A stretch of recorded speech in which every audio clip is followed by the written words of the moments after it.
8ാം ക്ലാസ്സിലെ 13ാമത്തെ ചാപ്റ്റർ പുതിയ രാഷ്ട്രങ്ങൾ കെട്ടിപ്പടുക്കുന്നു. സ്വാതന്ത്ര്യ പ്രഖ്യാപനം. എല്ലാ മനുഷ്യരും തുല്യരായി സൃഷ്ടിക്കപ്പെട്ടിരിക്കുന്നു. അവരുടെ സൃഷ്ടാവ് എല്ലാവർക്കും ഒഴിവാക്കാനാവാത്ത ചില അവകാശങ്ങൾ നൽകിയിട്ടുണ്ട്. ജീവിതം, സ്വാതന്ത്ര്യം, ജീവിത സൗഖ്യം എന്നിവയ്ക്കുള്ള അവകാശങ്ങൾ അവയിൽ ഉൾപ്പെടുന്നവയാണ്. ഈ അവകാശങ്ങൾ നേടിയെടുക്കാൻ ഭരിക്കപ്പെടുന്നവരുടെ അംഗീകാരം ലഭിച്ച ഭരണകൂടങ്ങൾ രൂപീകരിക്കപ്പെടണം. ഏതെങ്കിലും ഭരണം ഈ ലക്ഷ്യങ്ങളെ നശിപ്പിക്കുന്ന തരത്തിലാവുകയാണെങ്കിൽ അതിനെ മാറ്റുകയോ ഇല്ലാതാക്കുകയോ ചെയ്യാനുള്ള അവകാശം ജനങ്ങൾക്കുണ്ട്. 18ാം നൂറ്റാണ്ടിൽ അമേരിക്കൻ ജനത തയ്യാറാക്കിയ സ്വാതന്ത്ര്യ പ്രഖ്യാപനത്തിലെ ഒരു ഭാഗമാണ് മുകളിൽ കൊടുത്തിരിക്കുന്നത്. എന്തെല്ലാം അവകാശങ്ങളെക്കുറിച്ചാണ് ഇതിൽ പരാമർശിച്ചിട്ടുള്ളത്? ജീവിക്കാനുള്ള അവകാശം, സ്വാതന്ത്ര്യത്തിനുള്ള അവകാശം. കൊളോണിയൽ നിയന്ത്രണം. മെയ്ഫ്ലവർ എന്ന പേരുള്ള കപ്പലിൽ അമേരിക്കയിലെത്തിയ തീർത്ഥാടക പിതാക്കന്മാർ എന്നറിയപ്പെടുന്ന പ്യൂരിറ്റന്മാരുടെ ഒരു സംഘം വടക്കേ അമേരിക്കയിൽ പ്ലിമൗത്ത് എന്ന കോളനി സ്ഥാപിച്ചു. സ്ഥാപിച്ചത് മെയ്ഫ്ലവർ എന്ന കപ്പലിൽ വന്ന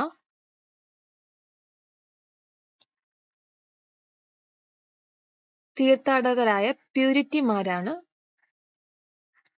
മെയ്ഫ്ലവർ വടക്കേ അമേരിക്കയിൽ പ്ലിമൗത്ത് എന്ന കോളനി സ്ഥാപിച്ചത്.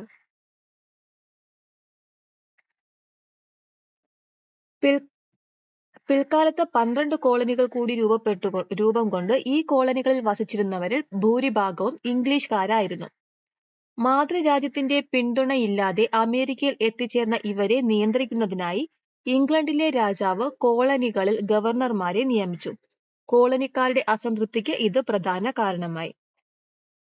പ്യൂരിറ്റന്മാർ. ഇംഗ്ലണ്ടിലെ ഒരു ക്രിസ്തീയ സഭ വിഭാഗമായിരുന്നു പ്യൂരിറ്റന്മാർ. ആരാധനാ കാര്യങ്ങളിൽ യാഥാസ്ഥിതിക നിലപാടായിരുന്നു ഇവർക്കുണ്ടായിരുന്നത്. രാജ്യത്തെ ഇതര ക്രിസ്തീയ വിഭാഗങ്ങളുമായി ഇവർ സംഘർഷത്തിലായിരുന്നു. ഇതേ തുടർന്ന് ഇവരിൽ ചിലർ സ്വന്തം രാജ്യം ഉപേക്ഷിച്ച് അമേരിക്കൻ ഭൂഖണ്ഡത്തിലേക്ക് കുടിയേറി കോളനികൾ സ്ഥാപിച്ചു.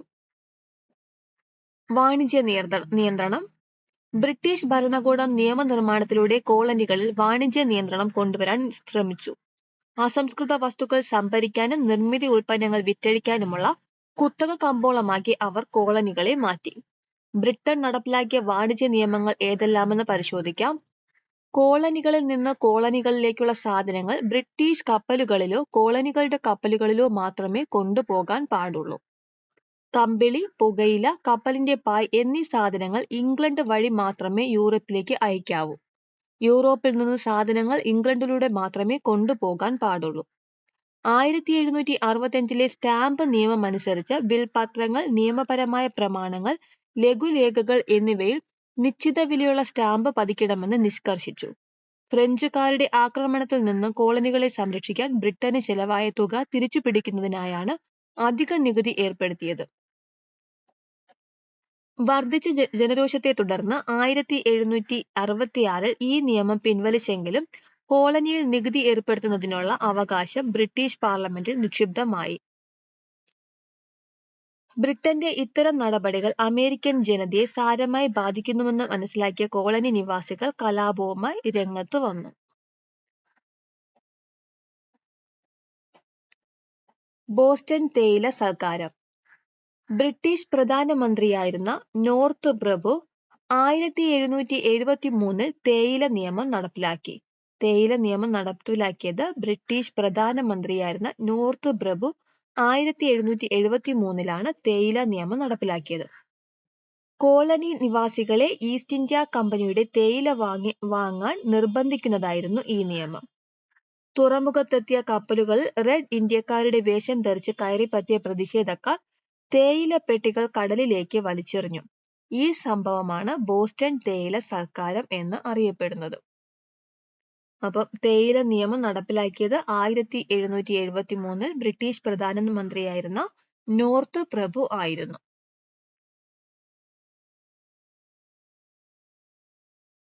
കോളനി നിവാസികളെ ബ്രിട്ടനെതിരെ പോരാടാൻ പ്രേരിപ്പിച്ച മറ്റു ചില ഘടകങ്ങൾ ഉണ്ടായിരുന്നു. അവ ഏതെല്ലാമെന്ന് നോക്കാം. സപ്തവത്സര യുദ്ധത്തിന്റെ ഫലമായി കോളനിക്കാരുടെ ഫ്രഞ്ച് ഭീതി ഇല്ലാതായത്, യുദ്ധത്തിൽ പങ്കെടുത്തതിന്റെ ഫലമായി കിട്ടിയ സൈനിക പരിചയം, സ്വന്തം ശക്തിയെക്കുറിച്ചുള്ള ബോധം. കോളനികൾ ഐക്യപ്പെടുന്നു. ബ്രിട്ടീഷ് ഗവൺമെന്റ് അമേരിക്കൻ കോളനികളിൽ നടപ്പിലാക്കിയ നിയമങ്ങളോടുള്ള എതിർപ്പ് കോളനികൾക്കിടയിൽ ഐക്യബോധം വളരുന്നതിനിടയാക്കി.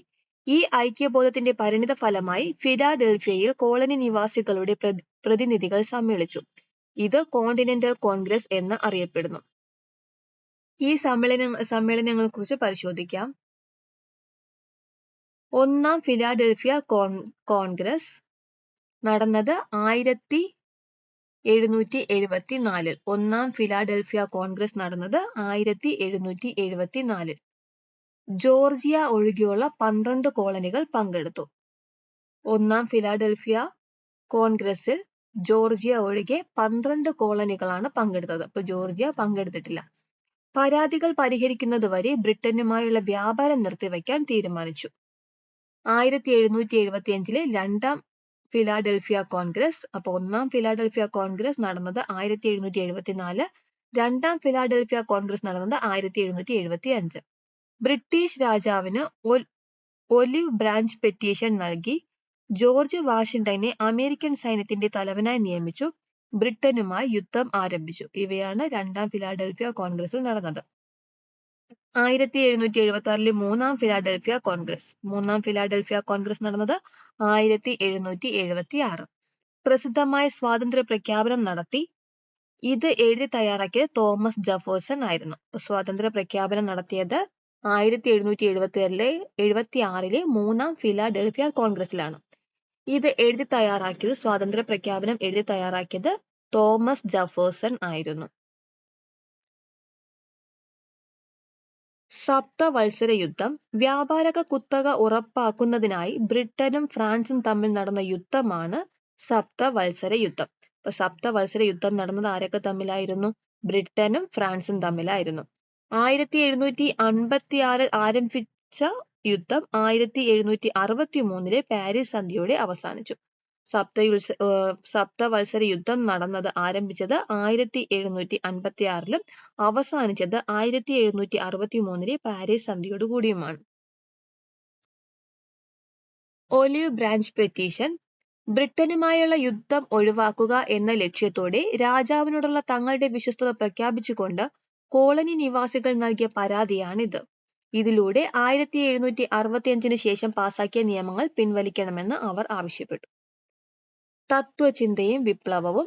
അമേരിക്കൻ ജനതയെ സ്വാധീനിച്ച തത്വചിന്തകരും അവരുടെ ആശയങ്ങളും ഏതെല്ലാമെന്ന് പരിശോധിക്കാം. പ്രാതിനിധ്യമില്ലാതെ നികുതിയില്ല. ഇത് പറഞ്ഞത് ജെയിംസ് ഓട്ടിസ് ആണ്. പ്രാതിനിധ്യമില്ലാതെ നികുതിയില്ല ജെയിംസ് ഓട്ടിസിന്റെ വാക്കുകളാണ്. പ്രാതിനിധ്യമില്ലാതെ നികുതിയില്ല ജെയിംസ് ഓട്ടിസിന്റെ വാക്കുകളാണ്. ഇംഗ്ലണ്ടിൽ നിന്ന് വേർപിരിയുകയാണ് അമേരിക്കക്കാരെ സംബന്ധിച്ചിടത്തോളം വിവേകപൂർണം. ഇങ്ങനെ പറഞ്ഞത് തോമസ് പെയിൻ. ഇംഗ്ലണ്ടിൽ നിന്ന് വേർപിരിയുകയാണ് അമേരിക്കക്കാരെ സംബന്ധിച്ചിടത്തോളം വിവേകപൂർണം എന്ന് പറഞ്ഞത് തോമസ് പെയിൻ. മനുഷ്യന് ചില മൗലിക അവകാശങ്ങളുണ്ട്. അത് ഹനിക്കാൻ ഒരു ഗവൺമെന്റിനും അവകാശമില്ല. ജോൺ ലോക്കിന്റെ വാക്കുകളാണ്. മനുഷ്യന് ചില മൗലിക അവകാശങ്ങളുണ്ട്. അതിനെ ഹനിക്കാൻ ഒരു ഗവൺമെന്റിനും അവകാശമില്ല. ഇത് ജോൺ ലോക്കിന്റെ വാക്കുകളാണ്. സ്വാതന്ത്ര്യത്തിലേക്ക്. 1781 ന്യൂയോർക്ക് ടൗണിൽ വച്ച് കോൺവാലിസിന്റെ നേതൃത്വത്തിലുള്ള ഇംഗ്ലീഷ് സൈന്യത്തെ ജോർജ് വാഷിംഗ്ടണിന്റെ നേതൃത്വത്തിലുള്ള അമേരിക്കൻ സൈന്യം ഫ്രാൻസ്, സ്പെയിൻ എന്നീ രാജ്യങ്ങളുടെ സഹായത്തോടെ പരാജയപ്പെടുത്തി. 1783 ഇംഗ്ലീഷ് സൈന്യത്തെ ജോർജ് വാഷിംഗ്ടന്റെ നേതൃത്വത്തിലുള്ള അമേരിക്കൻ സൈന്യം ആരുടെയൊക്കെ സഹായത്തോടെ? ഫ്രാൻസ്, സ്പെയിൻ എന്നീ രാജ്യങ്ങളുടെ സഹായത്തോടെ പരാജയപ്പെടുത്തി. തുടർന്ന് 1783 പാരീസ് ഉടമ്പടി പ്രകാരം ബ്രിട്ടൻ 13 അമേരിക്കൻ കോളനികളുടെ സ്വാതന്ത്ര്യം അംഗീകരിച്ചു. 1783 പാരീസ് ഉടമ്പടി പ്രകാരം 13 അമേരിക്കൻ കോളനികളുടെ സ്വാതന്ത്ര്യം അംഗീകരിച്ചു. പുതിയ ഭരണഘടന തയ്യാറാക്കുന്നു. യുദ്ധാനന്തരം കോളനികൾ ചേർന്ന് ആർട്ടിക്കിൾസ് ഓഫ് കോൺഫെഡറേഷൻ എന്ന പേരിൽ ഭരണഘടനയുടെ ചട്ടക്കൂട് തയ്യാറാക്കി. ഇതിന്റെ അടിസ്ഥാനത്തിൽ ഭരണഘടന പൂർത്തീകരിക്കുന്നതിനായി ഫിലാഡൽഫിയയിൽ വച്ച് ജോർജ് വാഷിംഗ്ടണിന്റെ നേതൃത്വത്തിൽ ഒരു കൺവെൻഷൻ നടന്നു. ഈ കൺവെൻഷൻ തയ്യാറാക്കിയ ഭരണഘടനയ്ക്ക് അനുസൃതമായി അമേരിക്കൻ ഐക്യനാടുകളിൽ പ്രഥമ പ്രസിഡന്റായി ജോർജ് വാഷിംഗ്ടനെ തിരഞ്ഞെടുത്തു. അമേരിക്കൻ ഐക്യനാടുകളുടെ പ്രഥമ പ്രസിഡന്റാണ് ജോർജ് വാഷിംഗ്ടൺ. 1732 ജോർജ് വാഷിംഗ്ടൺ ജനിച്ചു. ജോർജ് വാഷിംഗ്ടൺ ജനിച്ചത് 1732. പിതാവ് അഗസ്റ്റിൻ വാഷിംഗ്ടണും മാതാവ് മേരി ബാളുമായിരുന്നു. അമേരിക്കൻ കോളനികളുടെ സർവ്വ സൈന്യാധിപൻ, ഭരണഘടനാ കൺവെൻഷൻ തലവൻ, അമേരിക്കൻ ഐക്യനാടുകളുടെ ആദ്യത്തെ പ്രസിഡന്റ് എന്നീ പദവികൾ വഹിച്ചു. അമേരിക്കൻ കോളനികളുടെ സർവ്വ സൈന്യാധിപൻ, ഭരണഘടനാ കൺവെൻഷൻ തലവൻ, അമേരിക്കൻ ഐക്യനാടുകളുടെ ആദ്യത്തെ പ്രസിഡന്റ് എന്നീ പദവികൾ വഹിച്ചത് ജോർജ് വാഷിംഗ്ടൺ ആണ്. My journey to the Ohio valley, pen pal with many around the world എന്നിവ അദ്ദേഹത്തിന്റെ കൃതികളാണ്. ജോർജ് വാഷിംഗ്ടന്റെ കൃതികളാണ് my journey to the Ohio valley, pen pal with many around the world. American ഐക്യനാടുകളിലെ ഭരണഘടനയുടെ പ്രധാന സവിശേഷതകൾ എന്തെല്ലാമായിരുന്നു? ഫെഡറൽ മാതൃകയിലുള്ള ഒരു ലിഖിത ഭരണഘടനയാണ് അമേരിക്കയുടേത്. ഇതനുസരിച്ച് യൂണിയനിൽ ചേരുന്ന ഓരോ സംസ്ഥാനത്തിനും സ്വന്തമായി ചില അധികാരങ്ങൾ ഉണ്ടായിരുന്നു. ലോകത്തിലെ ഏറ്റവും ചെറിയ ഭരണഘടന. വിദേശകാര്യം, യുദ്ധം, അന്തർ സംസ്ഥാന വാണിജ്യം, നാണയം തുടങ്ങിയവയിൽ കേന്ദ്ര ഗവൺമെന്റിനാണ് അധികാരം. കേന്ദ്ര ഗവൺമെന്റിൽ സ്റ്റേറ്റ് ഗവൺമെന്റുകൾക്കും പ്രാതിനിധ്യം ഉണ്ടായിരുന്നു. ഗവൺമെന്റിന്റെ 3 ശാഖകളായ കോൺഗ്രസ്, പ്രസിഡന്റ്, കോടതി എന്നിവയുടെ അധികാരങ്ങളെ വേർതിരിച്ചിരുന്നു. അമേരിക്കൻ സ്വാതന്ത്ര്യ സമരം ലോകത്തിന് പ്രധാന സംഭാവനകൾ നൽകി. അവ ഏതെല്ലാമെന്ന് നോക്കാം. അമേരിക്കൻ സ്വാതന്ത്ര്യ സമരത്തിന്റെ പ്രസക്തി. ലോകമെമ്പാടുമുള്ള കോളനി വിരുദ്ധ സമരങ്ങൾക്ക് ഊർജം പകർന്നു. ആദ്യത്തെ എഴുതപ്പെട്ട ഭരണഘടന നിലവിൽ വന്നു. ഫെഡറൽ ഗവൺമെന്റ് എന്ന ആശയം ലോകത്തിന് സംഭാവന ചെയ്തു. ആധുനിക റിപ്പബ്ലിക്കൻ ഭരണം എന്ന ആശയം ലോകത്തിന് നൽകി. ആഭ്യന്തര കലാപവും ഐക്യവും. അടിമത്തം തെറ്റല്ലെങ്കിൽ മറ്റൊന്നും തെറ്റല്ല. അമേരിക്കൻ സംസ്ഥാനങ്ങൾ തമ്മിലുള്ള ഭിന്നതയുടെ അടിസ്ഥാന കാരണങ്ങളിൽ ഒന്നിനെക്കുറിച്ച് എബ്രഹാം ലിങ്കൺ പറഞ്ഞ വാക്കുകൾ ശ്രദ്ധിച്ചല്ലോ. അപ്പൊ എബ്രഹാം ലിങ്കന്റെ വാക്കുകളാണ് അടിമത്തം തെറ്റില്ലെങ്കിൽ മറ്റൊന്നും തെറ്റല്ല എന്നുള്ളത് എബ്രഹാം ലിങ്കന്റെ വാക്കുകളാണ്. വിപ്ലവാനന്തരം അമേരിക്കൻ ഐക്യനാടുകൾ നേരിട്ട ഏറ്റവും സങ്കീർണമായ സംഭവമായിരുന്നു ആഭ്യന്തര യുദ്ധം. ഇതിലേക്ക് നയിച്ച പശ്ചാത്തലം, പ്രധാന കാരണങ്ങൾ എന്നിവ പരിശോധിക്കാം. വൈവിധ്യമാർന്ന സംസ്ഥാനങ്ങൾ. അമേരിക്കൻ ഐക്യനാടുകളിലെ സംസ്ഥാനങ്ങൾ തമ്മിൽ കാർഷിക, വിദ്യാഭ്യാസ, സാമ്പത്തിക മേഖലകളിൽ അന്തരം നിലനിന്നിരുന്നു. ഇവ എന്തൊക്കെയായിരുന്നു എന്ന് പരിശോധിക്കാം. വടക്കേ അമേരിക്കൻ സംസ്ഥാനങ്ങൾ. വ്യവസായവും വാണിജ്യവും പ്രധാന മേഖല. വ്യവസായിക ഉൽപ്പന്നങ്ങൾക്ക് വേണ്ടി മറ്റുള്ളവരെ ആശ്രയിച്ചിരുന്നില്ല. വിദ്യാഭ്യാസത്തിന് പ്രാധാന്യം നൽകിയിരുന്നു. പ്രാഥമിക വിദ്യാഭ്യാസം സൗജന്യവും നിർബന്ധിതവുമായിരുന്നു. തെക്കേ അമേരിക്കൻ സംസ്ഥാനങ്ങൾ. കൃഷിയായിരുന്നു പ്രധാന മേഖല. സംഘടിത തോട്ടങ്ങളുടെ സാന്നിധ്യം. വ്യവസായശാലകൾ വളരെ കുറവായിരുന്നു. വ്യവസായിക ഉൽപ്പന്നങ്ങൾക്ക് വേണ്ടി വടക്കൻ സംസ്ഥാനങ്ങളെയോ ഇംഗ്ലണ്ടിനെയോ ആശ്രയിക്കണമായിരുന്നു. വിദ്യാഭ്യാസത്തിന് പ്രാധാന്യം നൽകിയിരുന്നില്ല. സാക്ഷരതയിൽ വളരെ പിന്നിലായിരുന്നു. അടിമത്തം. 19-ാം നൂറ്റാണ്ടിന്റെ ആരംഭകാലം വരെ യൂറോപ്യൻ ആഫ്രിക്കയിൽ നിന്ന് കാർഷിക ആവശ്യങ്ങൾക്ക് അടിമകളെ അമേരിക്കയിലേക്ക് കൊണ്ടുവന്നിരുന്നു. വടക്കൻ സംസ്ഥാനങ്ങളിലെ ജനങ്ങൾ അടിമത്ത വ്യവസ്ഥിതിയെ നിരുത്സാഹപ്പെടുത്തി. ജോൺ വോൾമാന്റെ നേതൃത്വത്തിൽ അടിമത്ത വ്യവസ്ഥിതിയെ അവസാനിപ്പിക്കുക എന്ന ലക്ഷ്യത്തോടെ വളരെ മുമ്പേ തന്നെ പ്രവർത്തനങ്ങൾ ആരംഭിച്ചു. അദ്ദേഹത്തിന്റെ പ്രവർത്തന ഫലമായി 1808 അടിമകളെ ഇറക്കുമതി ചെയ്യുന്നത് അമേരിക്കയിൽ നിരോധിച്ചു. അപ്പം ജോൺ വോളാണ് അടിമത്തത്തിന് അവസാനിപ്പിക്കുക എന്ന ലക്ഷ്യത്തോടെ പ്രവർത്തനം ആരംഭിച്ചത്. ജോൺ വോളിന്റെ നേതൃത്വത്തിലായിരുന്നു. ഇത് നിരോധിച്ചത് 1808 അടിമത്തത്തിന് അനുകൂലമായി നിന്ന തെക്കൻ സംസ്ഥാനങ്ങൾ തോട്ടം കൃഷിയുടെ നിലനിൽപ്പിന് അടിമത്തം ആവശ്യമാണെന്നും അതിനാൽ അവരെ മോചിപ്പിക്കുന്നത് രാജ്യത്തിന് ആപത്താണെന്നും വാദിച്ചു. എന്നാൽ ഒരു മനുഷ്യൻ മറ്റൊരു മനുഷ്യനെ സ്വന്തം സ്വത്താക്കി മാറ്റുന്നത് അമേരിക്കൻ ഭരണഘടനയുടെ ആദർശങ്ങൾക്ക് വിരുദ്ധമാണെന്ന് വടക്കൻ സംസ്ഥാനങ്ങൾ അഭിപ്രായപ്പെട്ടു. അടിമത്ത വിരുദ്ധ പത്രമായ ദി ലിബറേറ്ററും മിസ്സിസ് ഹാരിയറ്റ് ബീച്ചർ സ്റ്റോവിന്റെ അങ്കിൾ ടോംസ് ക്യാബിൻ എന്ന പുസ്തകവും അടിമത്തത്തിന് എതിരെയുള്ള ജനവികാരത്തെ ശക്തിപ്പെടുത്തി. അപ്പൊ അടിമത്ത വിരുദ്ധ പത്രമായിരുന്നു ദ ലിബറേറ്റും മിസ്സിസ് ഹാരിയറ്റ് ബീച്ച് സ്റ്റോവിന്റെ അങ്കിൾ ടോംസ് ക്യാബിൻ എന്ന പുസ്തകവും അടിമത്തത്തിന് എതിരെയുള്ള ജനവികാരത്തെ ശക്തിപ്പെടുത്തി. ഇത് വടക്കൻ സംസ്ഥാനങ്ങളും തെക്കൻ സംസ്ഥാനങ്ങളും തമ്മിലുള്ള സംഘർഷങ്ങൾ വർദ്ധിപ്പിച്ചു. അടിമത്തം.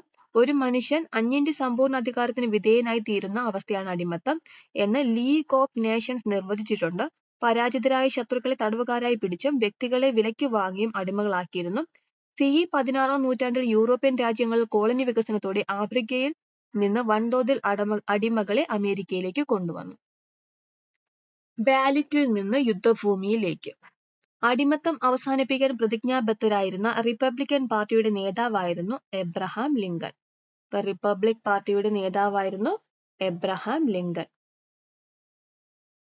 ഇദ്ദേഹം 1860-ൽ പ്രസിഡന്റ് സ്ഥാനത്തേക്ക് തെരഞ്ഞെടുക്കപ്പെട്ടു. അബ്രഹാം ലിങ്കൺ പ്രസിഡന്റ് സ്ഥാനത്തേക്ക് തെരഞ്ഞെടുക്കപ്പെട്ടത് 1860-ലാണ്. തുടർന്ന് തെക്കൻ കരോലിനിയയുടെ നേതൃത്വത്തിൽ 13 സംസ്ഥാനങ്ങൾ യൂണിയനുമായുള്ള ബന്ധം അവസാനിപ്പിച്ചു. അവർ തങ്ങളുടെ അവകാശങ്ങൾ സംരക്ഷിക്കുന്നതിനായി കോൺഫെഡറേറ്റ് സ്റ്റേറ്റ്സ് ഓഫ് അമേരിക്ക എന്നൊരു പുതിയൊരു സഖ്യം സ്ഥാപിച്ചു. എന്നാൽ വടക്കൻ സംസ്ഥാനങ്ങൾ യൂണിയനിൽ നിന്ന് വേറിട്ടു പോകുന്നതിനുള്ള അവകാശത്തെ ചോദ്യം ചെയ്തു. ഇത് ആഭ്യന്തര യുദ്ധത്തിലേക്ക് നയിച്ചു. യൂണിയൻ വിജയത്തിലേക്ക് 1861 കോൺഫെഡറേറ്റ് സ്റ്റേറ്റുകളും യൂണിയൻ സ്റ്റേറ്റുകളും തമ്മിലുള്ള യുദ്ധം പൊട്ടിപ്പുറപ്പെട്ടു. യുദ്ധം പൊട്ടിപ്പുറപ്പെട്ടത് 1861-ലാണ്. കോൺഫെഡറേറ്റ് സ്റ്റേറ്റുകളും യൂണിയൻ സ്റ്റേറ്റുകളും തമ്മിലാണ് യുദ്ധം നടന്നത്. 1863 ഗെറ്റിസ്ബർഗ് യുദ്ധത്തിൽ യൂണിയൻ സ്റ്റേറ്റുകൾ അന്തിമ വിജയം നേടി. 1863 ജനുവരി 1-ന് അമേരിക്കൻ ഐക്യനാടുകൾ അടിമകൾക്ക് മോചനം ലഭിക്കത്തക്ക വിധത്തിൽ എബ്രഹാം ലിങ്കൺ വിളംബരം പുറപ്പെടുവിച്ചു. ഇത് പ്രസിദ്ധമായ വിമോചന വിളംബരം എന്ന പേരിൽ അറിയപ്പെടുന്നു. പരാജിതരായ തെക്കൻ സംസ്ഥാനങ്ങളോട് സന്മനോഭാവമാണ് ലിങ്കൺ പ്രകടിപ്പിച്ചത്. 1865 ഏപ്രിൽ 15-ന് ജോൺ വിൽക്സ് ബൂത്ത് എന്ന വിഘടനവാദി അദ്ദേഹത്തെ വധിച്ചു.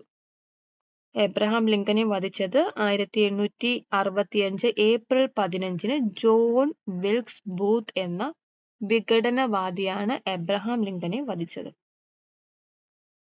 എബ്രഹാം ലിങ്കൺ 1809 ഫെബ്രുവരി 12-ന് കെന്റക്കിയിൽ ജനിച്ചു. 1859-ൽ അമേരിക്കയുടെ 16-ാമത്തെ പ്രസിഡന്റായി തെരഞ്ഞെടുത്തു. അമേരിക്കയിൽ ഐക്യം നിലനിർത്തിക്കൊണ്ട് തന്നെ അടിമകളെ മോചിപ്പിക്കുക എന്ന തന്റെ ലക്ഷ്യം പൂർത്തിയാക്കാൻ അദ്ദേഹത്തിന് കഴിഞ്ഞു.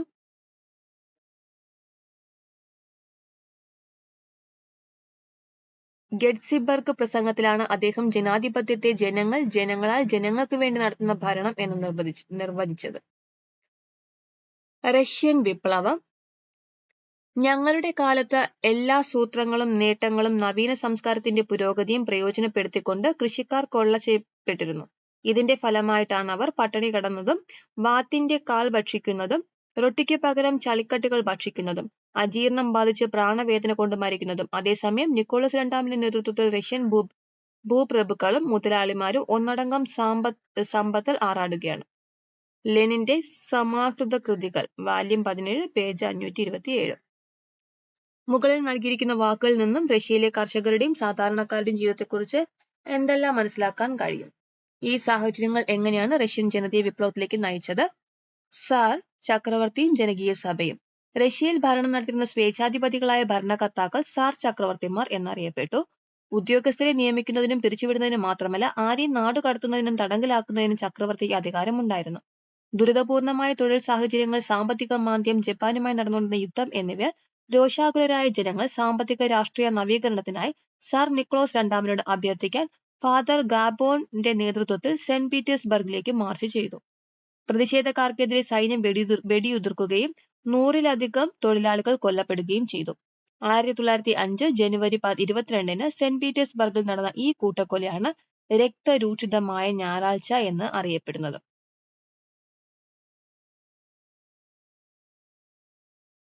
അപ്പോ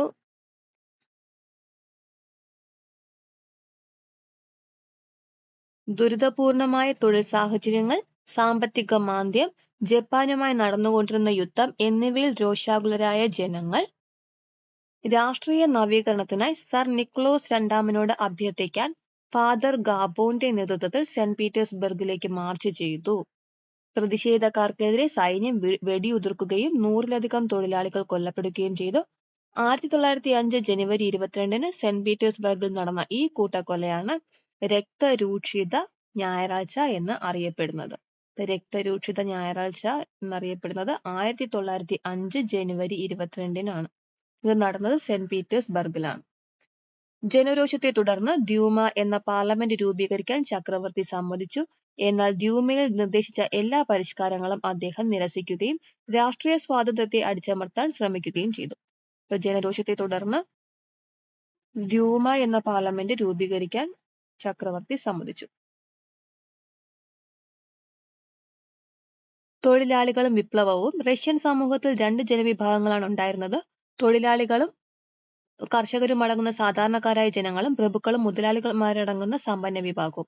സാധാരണ ജനങ്ങളായിരുന്ന കർഷകരെയും തൊഴിലാളികളെയും ഭരണകർത്താക്കളും പ്രഭുക്കന്മാരെ അവജ്ഞയോടെയാണ് കണ്ടിരുന്നത്.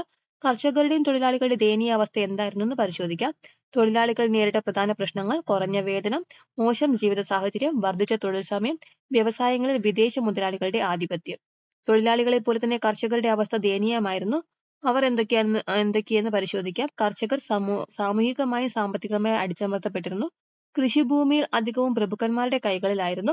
ചെറിയൊരു വിഭാഗം കർഷകർക്ക് മാത്രമാണ് സ്വന്തമായി ഭൂമി ഉണ്ടായിരുന്നത്. കർഷകർ നൽകേണ്ട നികുതി വളരെ കൂടുതലായിരുന്നു.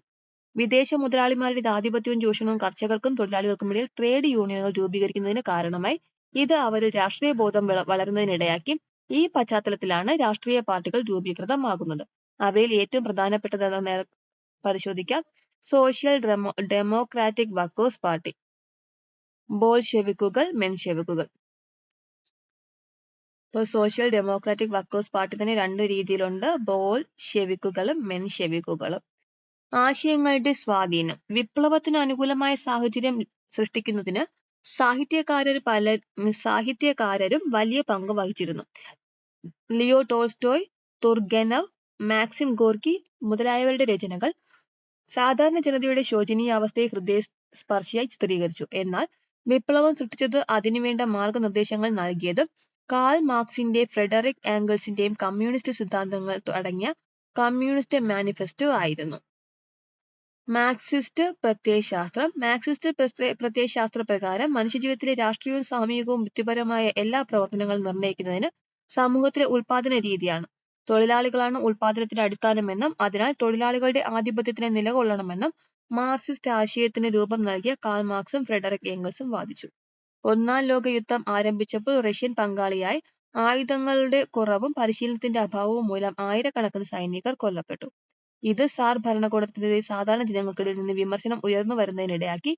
ഈ സമയത്ത് റഷ്യയിലുണ്ടായ ഭക്ഷ്യ ദൗർലഭ്യം പ്രശ്നങ്ങൾ രൂക്ഷമാക്കി. ജനങ്ങൾക്കിടയിൽ വിപ്ലവ ചിന്തകൾ ഉണർന്നതിന് ഇത് വഴിതെളിച്ചു. രാജാധികാരം അവസാനിക്കുന്നു. 1917 മാർച്ച് 8 ഏകാധിപത്യം നശിക്കട്ടെ എന്ന മുദ്രാവാക്യം ഉയർത്തി സ്ത്രീ തൊഴിലാളികൾ മുൻപന്തിയിൽ നിന്നുകൊണ്ട് പെട്രോഗ്രാദിൽ പണിമുടക്കും മാർച്ചും നടത്തി. 1917 മാർച്ച് 8 അവരുയർത്തിയ മുദ്രാവാക്യമാണ് ഏകാധിപത്യം നശിക്കട്ടെ. ഇതിനെ നേരിടാൻ അയച്ച പട്ടാളക്കാർ തൊഴിലാളികളുടെ പക്ഷത്ത് ചേർന്ന് സാർ നിക്കോളാസ് രണ്ടാമനെ 1917 മാർച്ച് 15 സ്ഥാനഭ്രഷ്ടനാക്കിക്കൊണ്ട് മെൻഷെവിക്കുകളുടെ നേതാവായ അലക്സാണ്ടർ കെരൻസ്കിയുടെ കീഴിൽ ഒരു താൽക്കാലിക ഗവൺമെന്റ് രൂപീകരിച്ചു. ഈ വിപ്ലവം ഫെബ്രുവരി വിപ്ലവം എന്ന് അറിയപ്പെടുന്നു.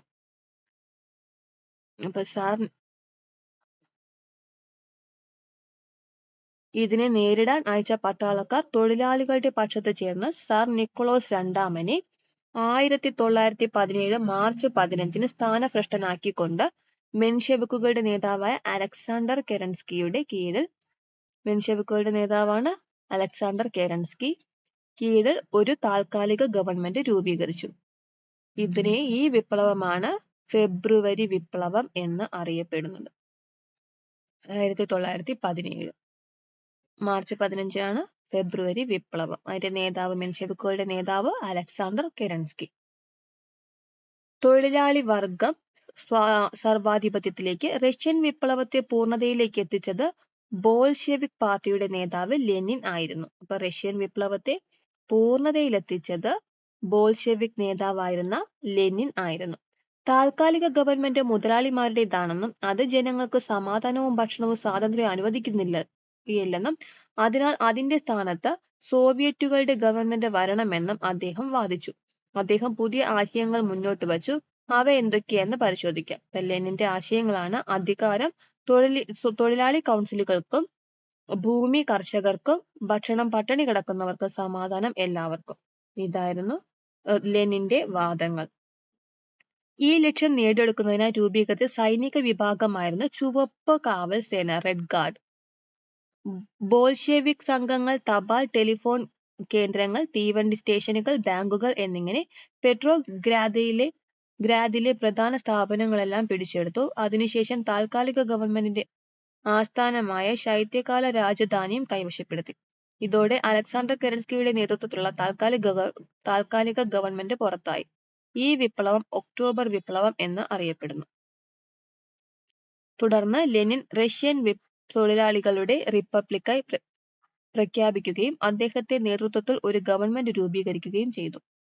റഷ്യൻ കലണ്ടർ അന്താരാഷ്ട്ര കലണ്ടറിനേക്കാൾ 13 ദിവസം പിന്നിലായതിനാലാണ് മാർച്ചിൽ നടന്ന വിപ്ലവം ഫെബ്രുവരി വിപ്ലവം എന്ന് അറിയപ്പെടുന്നു. 1870 ലെനിൻ ജനിച്ചത്. സാമൂഹ്യ വ്യവസ്ഥയിൽ മൗലികമായ മാറ്റം രഹസ്യ സംഘടനകൾ കൊണ്ട് ഉണ്ടാക്കാൻ സാധിക്കുകയില്ല എന്നും തൊഴിലാളികളെ സംഘടിപ്പിച്ചുകൊണ്ട് മാത്രമേ അത് നേടാനാകൂ എന്നും അദ്ദേഹത്തിന് ബോധ്യപ്പെട്ടു. ഈ കാഴ്ചപ്പാടാണ് റഷ്യയിൽ തൊഴിലാളികളുടെയും കർഷകരുടെയും വിപ്ലവം അനിവാര്യമാക്കി തീർത്തത്. ഒക്ടോബർ വിപ്ലവത്തിനെ തുടർന്ന് രൂപീകൃതമായ വിപ്ലവ ഭരണകൂടത്തിന് നേതൃത്വം നൽകിയത് ലെനിൻ ആണ്. വിപ്ലവാനന്തരം ചില ഭരണപരിഷ്കാരങ്ങൾ ലെനിൻ നടപ്പിലാക്കി. ഭരണപരിഷ്കാരങ്ങൾ: എല്ലാ സ്വകാര്യ ഭൂമിയും കണ്ടുകെട്ടി അവ കർഷകർക്ക് വിതരണം ചെയ്തു. ഒന്നാം ലോക യുദ്ധത്തിൽ നിന്നും റഷ്യ പൂർണ്ണമായും പിന്മാറി. ഫാക്ടറികളുടെ നിയന്ത്രണം സോവിയറ്റുകളുടെ അല്ലെങ്കിൽ തൊഴിലാളി കമ്മിറ്റികളുടെ കയ്യിൽ ഏൽപ്പിച്ചു. Union of Soviet socialist republics രൂപീകരിച്ചു. റഷ്യയിലെ പ്രധാന സാമ്പത്തിക മേഖലകൾ ദേശസാൽക്കരിച്ചു. ഏപ്രിൽ തീസിസ്: ബോൾഷെവിക് പാർട്ടിയുടെയും സോവിയറ്റുകളുടെയും സംയുക്ത യോഗത്തിൽ ലെനിൻ അവതരിപ്പിച്ചതാണ് ഏപ്രിൽ തീസിസ്. ബൂർഷ്വ ജനാധിപത്യത്തിൽ നിന്ന് സോഷ്യലിസ്റ്റ് വിപ്ലവത്തിലേക്ക് മാറുന്നതിന് സ്വീകരിക്കേണ്ട പദ്ധതികളാണ് ഇതിൽ വിവരിച്ചിരിക്കുന്നത്. തൊഴിലാളികളുടെയും കർഷകരുടെയും കൈകളിലേക്ക് അധികാരം കൈമാറ്റം ചെയ്യേണ്ട അവസ്ഥയാണ് നിലവിലുള്ളതെന്നാണ് അദ്ദേഹം ഇതിൽ വ്യക്തമാക്കുന്നത്. മാറുന്ന സാമ്പത്തിക നയം: സാമ്പത്തിക മേഖലയിൽ നിരവധി വിപ്ലവകരമായ നടപടികൾ ലെനിൻ സ്വീകരിച്ചു. 1921 ലെനിൻ നടപ്പിലാക്കിയ പരിഷ്കരണമാണ് പുത്തൻ സാമ്പത്തിക നയം. 1921 ലെനിൻ നടപ്പിലാക്കിയ പരിഷ്കരണമാണ് പുത്തൻ സാമ്പത്തിക നയം. സ്വകാര്യ വാണിജ്യ, കൃഷി എന്നിവയിലേക്കും സ്വകാര്യ മുതൽ മുടക്കിലേക്കുള്ള ഭാഗികമായ തിരിച്ചുപോക്കായിരുന്നു പുത്തൻ സാമ്പത്തിക നയം. വൻ വ്യവസായങ്ങളെ ട്രസ്റ്റുകളാക്കി സംയോജിപ്പിച്ചു. അതേസമയം സഹകരണ മേഖലയ്ക്ക് ഗവൺമെന്റ് പ്രോത്സാഹനം നൽകി. എന്നാൽ മുതലാളിത്തത്തിന്റെ പുനരുജ്ജീവനം ഉണ്ടാകാതിരിക്കാനായി ഗവൺമെന്റിന്റെ കർശന നിയന്ത്രണം ഉണ്ടായിരുന്നു. പുത്തൻ സാമ്പത്തിക നയം നടപ്പിലാക്കുന്നതിലൂടെ അദ്ദേഹം യൂണിയൻ ഓഫ് സോവിയറ്റ് സോഷ്യലിസ്റ്റ് റിപ്പബ്ലിക്കിനെ ലോകത്തിന്റെ വൻ ശക്തിയായി വളർത്തി. വിപ്ലവപാതയിലെ ചൈന: 19-ാം നൂറ്റാണ്ടിലെ ചൈനയിലേക്കുള്ള യൂറോപ്യന്മാരുടെ ആഗമനവും പ്രത്യാഘാതങ്ങളുമാണ് എൻ റോയ് മുകളിൽ സൂചിപ്പിക്കുന്നത്. വ്യാപാരത്തിലൂടെ അധികാരത്തിലേക്ക് യൂറോപ്യൻ ശക്തികളുടെ ഇന്ത്യയിലേക്കുള്ള വരവും അവരുടെ ആധിപത്യവും സംബന്ധിച്ച് മുൻ അധ്യായത്തിൽ ചർച്ച ചെയ്തുവല്ലോ. ഇതുപോലെ കച്ചവട താൽപര്യവുമായി വിദേശ ശക്തികൾ ചൈനയിലും എത്തിയിരുന്നു. കറുപ്പ് വ്യാപാരത്തിലൂടെയായിരുന്നു യൂറോപ്യൻ വ്യാപാരികൾ ചൈനയിൽ നിന്ന് വൻതോതിൽ ലാഭം നേടിയത്. ലഹരി പദാർത്ഥമായ കറുപ്പിന്റെ ഉപയോഗം വളരെ പെട്ടെന്ന് ചൈനയിൽ വ്യാപകമായത് ചൈനയിലെ ജനതയുടെ ആരോഗ്യത്തെയും രാജ്യത്തിന്റെ സമ്പത്തിനെയും ബാധിച്ചു. ഇതിനെ തുടർന്ന് ചൈനയും ബ്രിട്ടനും തമ്മിൽ ഉണ്ടായ യുദ്ധമാണ് കറുപ്പ് യുദ്ധം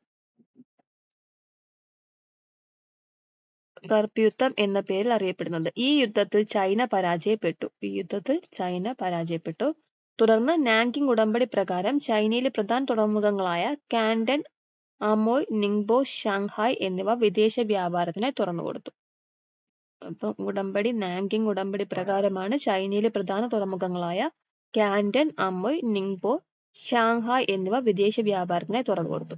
രാജവാഴ്ച അവസാനിക്കുന്നു. വിദേശ ശക്തികളുടെ വർദ്ധിച്ചുവന്ന ഇടപെടൽ ചൈനയിലെ ജനങ്ങൾക്കിടയിൽ അവരോടുള്ള വെറുപ്പ് വർദ്ധിപ്പിച്ചു. ഇതിന്റെ ഫലമായി ചൈനയിൽ ധാരാളം രഹസ്യ സംഘടനകൾ രൂപം കൊണ്ടു. അങ്ങനെ രൂപം കൊണ്ട രഹസ്യ സംഘടനയായിരുന്നു ബോക്സർമാർ. ഇവരുടെ ചിഹ്നം ബോക്സർമാരുടെ മുഷ്ടിയായിരുന്നു. യൂറോപ്യൻ അധിനിവേശത്തിനെതിരെ ഇവർ നടത്തിയ ചെറുത്തുനിൽപ്പാണ് ബോക്സർ ലഹള എന്നറിയപ്പെടുന്നത്. ബോക്സർ ലഹളയ്ക്ക് ശേഷം ചക്രവർത്തി ചൈനയിൽ ചില പരിഷ്കാരങ്ങൾ നടപ്പിലാക്കി. പാശ്ചാത്യ വിദ്യാഭ്യാസം ചൈനയിൽ നടപ്പിലാക്കി. യൂറോപ്യൻ രാജ്യങ്ങളിലെ രാഷ്ട്രീയ വ്യവസ്ഥിതികളെക്കുറിച്ച് പഠിക്കുന്നതിന് ഒരു കമ്മീഷൻ നിയമിച്ചു. ചക്രവർത്തിയുടെ ഇത്തരം പരിഷ്കാരങ്ങൾ ചൈനയിലെ ജനങ്ങളെ തൃപ്തിപ്പെടുത്തിയില്ല. ചൈന ഭരിച്ചിരുന്ന മഞ്ചു രാജവംശത്തെ അധികാരത്തിൽ നിന്ന് പുറന്തള്ളിയാൽ മാത്രമേ പാശ്ചാത്യ ശക്തികളിൽ നിന്ന് ചൈനയെ മോചിപ്പിക്കാൻ കഴിയൂ എന്ന് ജനങ്ങൾ വിശ്വസിച്ചു. ഇവർക്ക് നേതൃത്വം നൽകിയത് ഡോക്ടർ സൺ യാട്സൻ ആയിരുന്നു. അദ്ദേഹം ദേശീയത, ജനാധിപത്യം, സോഷ്യലിസം എന്നീ ആശയങ്ങൾ മുന്നോട്ട് വച്ചു. അദ്ദേഹം മുന്നോട്ട് വെച്ച ആശയങ്ങളാണ് ദേശീയത, ജനാധിപത്യം, സോഷ്യലിസം. ഈ ലക്ഷ്യം സാക്ഷാത്കരിക്കുന്നതിനാണ് കുമിന്താങ് പാർട്ടി രൂപീകരിച്ചത്. 1911 വിപ്ലവത്തെ തുടർന്ന് മഞ്ജു രാജവംശത്തെ അധികാരത്തിൽ നിന്നും പുറത്താക്കുകയും ഒരു റിപ്പബ്ലിക്കൻ ഗവൺമെന്റിന് രൂപം നൽകുകയും ചെയ്തു. എന്നാൽ പിൽക്കാലത്ത് സൺ യാട്സൻ പ്രസിഡന്റ് സ്ഥാനം ഒഴിയുകയും യുവാൻ ഷി കെയ് അധികാരത്തിലേറുകയും ചെയ്തു. 1916 അദ്ദേഹത്തിന്റെ മരണത്തെ തുടർന്ന് സൺ യാട്സൻ വീണ്ടും അധികാരമേറ്റു. ഡോക്ടർ സൺ യാട്സൻ പാശ്ചാത്യ വിദ്യാഭ്യാസം നേടിയ സൺ യാട്സൻ വൈദ്യശാസ്ത്ര പഠനം പൂർത്തിയാക്കി ഒരു സാമൂഹിക പരിഷ്കരണകർത്താവാകണം എന്ന് അദ്ദേഹം ആഗ്രഹിച്ചു. എന്നാൽ ചൈനയിൽ സാമൂഹിക പരിഷ്കരണത്തിന് സാധ്യതയില്ല എന്ന് മനസ്സിലാക്കിയ അദ്ദേഹം പുരോഗമന റിപ്പബ്ലിക് സ്ഥാപിക്കുന്നതിനായി ചൈന പുനരുജ്ജീവന സംഘം സ്ഥാപിച്ചു. ഇത് പിന്നീട് കുമിന്താങ് പാർട്ടിയായി മാറി. ചൈനീസ് വിപ്ലവത്തിന്റെ പിതാവായിട്ടാണ് അദ്ദേഹം അറിയപ്പെടുന്നത്. അപ്പൊ ചൈനീസ് വിപ്ലവത്തിന്റെ പിതാവാണ് ഡോക്ടർ സൺ യാട്സൻ. ജനകീയ ചൈന. റഷ്യയിലെ കമ്മ്യൂണിസ്റ്റ് വിപ്ലവത്തെക്കുറിച്ച് ചർച്ച ചെയ്തില്ല. റഷ്യൻ കമ്മ്യൂണിസ്റ്റ് ആശയങ്ങൾ ചൈനയിലും പ്രചരിക്കാൻ തുടങ്ങി. കർഷകർക്കും തൊഴിലാളികൾക്കുമിടയിൽ സ്വാധീനമുണ്ടാക്കാൻ 1921 മാവോ സേ തുങ് നേതൃത്വത്തിൽ രൂപീകരിച്ച ചൈനീസ് കമ്മ്യൂണിസ്റ്റ് പാർട്ടിക്ക് കഴിഞ്ഞു. ചൈനീസ് കമ്മ്യൂണിസ്റ്റ് പാർട്ടി രൂപീകരിച്ചത് 1921 മാവോ സേ തുങ്ങിന്റെ നേതൃത്വത്തിലാണ്. റഷ്യ ചൈനയുടെ വിവിധ മേഖലകളിൽ പുരോഗതിക്കായി കുമിന്താങ് റിപ്പബ്ലിക്കിനെ സഹായിച്ചിരുന്നു. കമ്മ്യൂണിസ്റ്റുകളുമായി അടുത്ത ബന്ധം പുലർത്തിയിരുന്ന സൺ യാട്സൻ 1925 മരണപ്പെട്ടു. സൺ യാട്സന്റെ മരണത്തെ തുടർന്ന് അധികാരത്തിലെത്തിയ ചിയാങ് കൈഷക് കൽക്കരി, ഇരുമ്പ് എന്നിവയുടെ ഉൽപാദനം, ബാങ്കിംഗ്, ഇൻഷുറൻസ്, വിദേശ വ്യാപാരം എന്നിവ വിദേശ ശക്തികൾക്ക് തുറന്നുകൊടുത്തു. തൽഫലമായി എല്ലാ മേഖലകളിലും വിദേശ ശക്തി നിയന്ത്രിച്ചു. ഇതിലൂടെ അവർ വൻതുക ചൈനയിൽ നിന്നും കൈവശപ്പെടുത്തി. ഈ നയങ്ങളെ മാവോ സേ തുങ്ങിന്റെ നേതൃത്വത്തിലുള്ള കമ്മ്യൂണിസ്റ്റ് പാർട്ടി എതിർത്തു. ചുവപ്പ് സേന ഇത്തരം ചെറുത്തുനിൽപ്പുകൾക്ക് നേതൃത്വം നൽകി. 1934 കർഷകരെയും തൊഴിലാളികളെയും സംഘടിപ്പിച്ചുകൊണ്ട് മാവോ സേ തുങ്ങിന്റെ പ്രസിദ്ധമായ ലോങ് മാർച്ച് സംഘടിപ്പിച്ചു. ലോങ് മാർച്ച് നടന്നത് 1934 മാവോ സേ തുങ്ങിന്റെ നേതൃത്വത്തിൽ. ലോങ് മാർച്ച് കടന്നുപോയ വഴികൾ 8000 മൈൽ.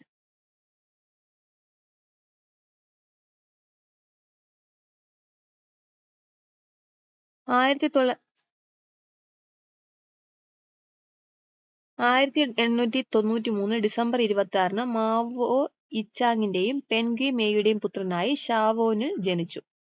ചൈനീസ് കമ്മ്യൂണിസ്റ്റ് പാർട്ടിയുടെ സ്ഥാപക അംഗങ്ങളിൽ ഒരാളായിരുന്നു. ലോങ് മാർച്ചിന് നേതൃത്വം നൽകിയ ഇദ്ദേഹം പീപ്പിൾസ് റിപ്പബ്ലിക് ഓഫ് ചൈനയുടെ സ്ഥാപകനുമാണ്. സാക്ഷരത, സ്ത്രീകളുടെ അവകാശങ്ങൾ, ആരോഗ്യ സംരക്ഷണം എന്നിവ മെച്ചപ്പെടുത്തിക്കൊണ്ട് ചൈനയെ ലോക രാജ്യങ്ങൾക്കിടയിൽ മുൻനിരയിലെത്തിക്കാൻ ഇദ്ദേഹത്തിന് കഴിഞ്ഞു. 1949 ഏപ്രിൽ 21 കുമിന്താങ് ഗവൺമെന്റ് തലസ്ഥാനമായിരുന്ന നാങ്കിങ് ചുവപ്പ് സേന പിടിച്ചെടുത്തു. 1949 ഏപ്രിൽ 11 കുമിന്താങ് ഗവൺമെന്റ് തലസ്ഥാനമായിരുന്ന നാങ്കിങ് ചുവപ്പ് സേന പിടിച്ചെടുത്തു. തുടർന്ന് ഒക്ടോബർ 1 മാവോ സേ തുങ്ങിന്റെ നേതൃത്വത്തിൽ ചൈനയെ ജനകീയ റിപ്പബ്ലിക്കായി പ്രഖ്യാപിച്ചു. ഒക്ടോബർ 1 ചൈനയെ ജനകീയ റിപ്പബ്ലിക്കായി പ്രഖ്യാപിച്ചു. മാവോ സേ തുങ്ങിന്റെ നേതൃത്വത്തിൽ നിരവധി സാമ്പത്തിക പരിഷ്കരണങ്ങൾ ചൈനയിൽ നടപ്പിലാക്കി. അവ മഹത്തായ മുന്നോട്ടുള്ള കുതിച്ചുചാട്ടം എന്ന പേരിൽ അറിയപ്പെടുന്നു. ഇത്തരത്തിലുള്ള നടപടികളിലൂടെ ലോകരാജ്യങ്ങൾക്കിടയിൽ ചൈന സുപ്രധാന ശക്തിയായി വളർന്നു. വിപ്ലവത്തിന്റെ ഫലങ്ങൾ: ചൈന ജനകീയ റിപ്പബ്ലിക്കായി. ചൈനയിലെ വിദേശാധിപത്യം അവസാനിച്ചു. കൃഷിഭൂമി കർഷകർക്ക് ലഭിച്ചു. ലോകരാജ്യങ്ങൾക്കിടയിൽ സോഷ്യലിസ്റ്റ് ആശയങ്ങൾ വ്യാപകമാകുന്നതിന് കാരണമായി. സാമ്രാജ്യത്വ മുതലാളിത്ത ശക്തികൾ ലോകരാജ്യങ്ങൾക്കിടയിൽ നടത്തിയ ഇടപെടലിന്റെ ഭാഗമായി സ്വാതന്ത്ര്യം നിഷേധിക്കപ്പെട്ട ജനത നടത്തിയ ചെറുത്തുനിൽപ്പുകളാണ് ഈ അധ്യായത്തിൽ നാം ചർച്ച ചെയ്തത്. ഈ വിപ്ലവങ്ങൾ ജനാധിപത്യം, സോഷ്യലിസം എന്നീ ആശയങ്ങൾ ലോകരാജ്യങ്ങൾക്കിടയിൽ ആഴത്തിൽ വേരുന്നതിന് സഹായിച്ചു. വിപ്ലവ കാലഘട്ടത്തിൽ ഉയർന്നുവന്ന ആശയങ്ങളും ചിന്താധാരകളും ആധുനിക ലോകത്തിന്റെ വളർച്ചയ്ക്ക് കാരണമായി.